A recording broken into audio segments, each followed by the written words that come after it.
વડોદરામાં રૂપાલા વિરુદ્ધ પોસ્ટરો લાગ્યા। ભાજપના કોઈપણ કાર્યકર કે આગેવાને પ્રવેશવું નહીં। માંજલપુરમાં મધરાતે પોલીસ દોડી। લોકસભાની ચૂંટણી માથે છે અને હાલમાં ફોર્મ ભરવાની પ્રક્રિયા ચાલી રહી છે। ત્યારે ક્ષત્રિય સમાજ પર રાજકોટના ઉમેદવાર પુરુષોત્તમ રૂપાલાએ કરેલી ટિપ્પણીને લઈ હજુ વિવાદ શમ્યો નથી।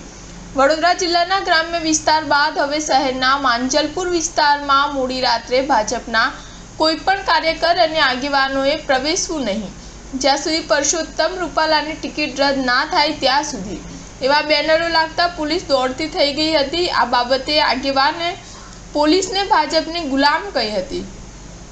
આગામી લોકસભાની ચૂંટણીમાં પુરુષોત્તમ રૂપાલાના ક્ષત્રિય સમાજ વિરુદ્ધ કરવામાં આવેલા નિવેદનને ધ્યાનમાં રાખીને શહેરના માંજલપુરમાં ભાજપના કાર્યકરો ઉમેદવારોને પ્રવેશબંધી કરતા બેનરો રાતોરાત લગાવી દેતા શહેરમાં પણ વિરોધ શરૂ થયો છે।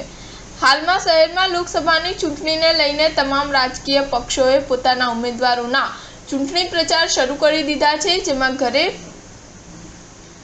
ફેરણી વિસ્તારોમાં રેલીઓ યોજવામાં આવી રહી છે।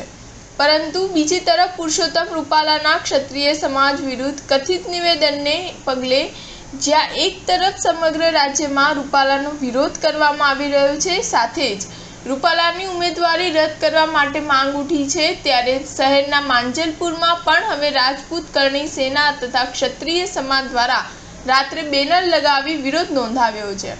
સ્ટાર ન્યૂઝ 7 હંમેશા સચ્ચાઈની સાથે।